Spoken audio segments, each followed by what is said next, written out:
lot of questions this week about changing kupot. I guess with the change of the year, there's been a lot of advertising in big cities, mainly between Maccabi and Meuhedet, about come to us, we're better, choose us. So I thought I would take a few minutes just to talk about the difference in the kupot and should you switch or not. So before I will go any further, spoiler alert, there isn't a huge difference between the kupot. I've said this in the past and I'll say it again. That's the fact that more or less all of them are offering the same supplementary packages that you pay extra for, Maccabi, Cholim, Meuhedet, C, etc. There are slight nuances between them on specific issues. I've also mentioned that in the past. In general, it's the similar doctors given similar geographic areas. However, that being said, there are some subtle differences that may come into play for you specifically, and that's why it's important to take into account. So first off is geographic area. Where do you live? If you live on a yeshuv or in a town outside the main area of Israel, then you will often see that there is one kupah that is more dominant. For example, on your yeshuv, there only might be a clinic for Meuhedet or for Leumit or for Clalit. If that is the case, then it really may behoove you to be in that kupah because the nearness to your house is helpful, especially if you are caring for multiple people and not just yourself. Then it is much easier to access information and to get paperwork, etc., if you are close. That is one. Two, if you are a new ole and you are just coming over and you are coming to live near your adult children, or a close family member, then it often does behoove you to join that same kupah because they can help you find the doctors. They already know the system. They already know the doctors. They understand maybe they have more connection with the secretaries. So that also could be helpful. So that's important to note.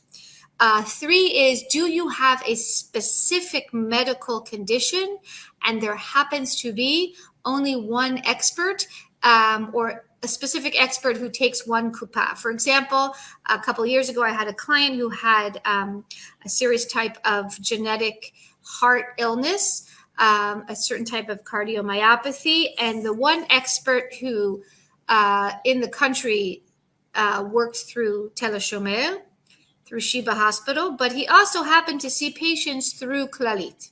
So for her, it made sense to sign up with Clalit because then she could see that doctor without having to pay for him completely privately. So in those situations, it really behooves you to be able to that could definitely control your thinking or guide your thinking about which kupah to choose. Another interesting caveat.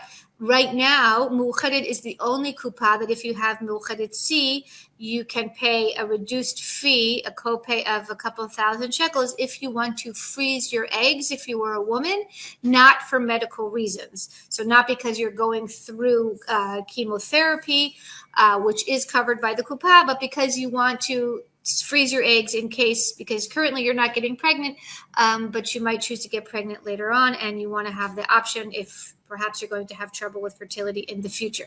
So right now, Meuhedet is the only one who offers that subsidy.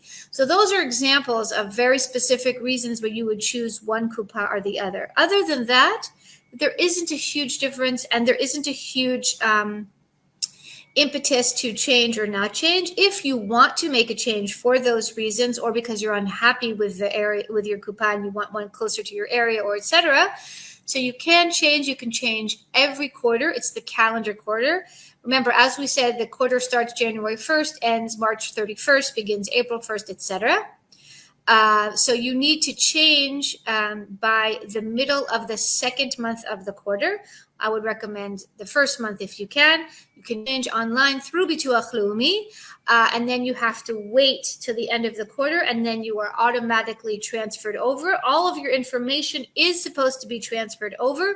However, I wouldn't rely on that because it's not always a smooth journey. So I would take the main medical information that you have always with you to bring over to the next. You can always get your full Tik Refu'i, or you can get from the specialists and your most recent blood test results. I would also take those with you physically in your hand when you change over. You will not be able to make an appointment for your new Kupah until the quarter is over. So if you change, let's say in February, let's say you change today, April 1st, you will start in the new Kupah.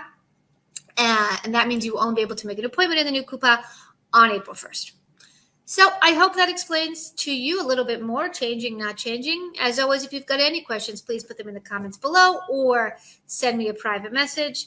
Always look forward to hearing from you. And thank you. And I hope next week we will be on time again, somewhere between 8:30 and 9. Ask the Healthcare Advocate live on Facebook.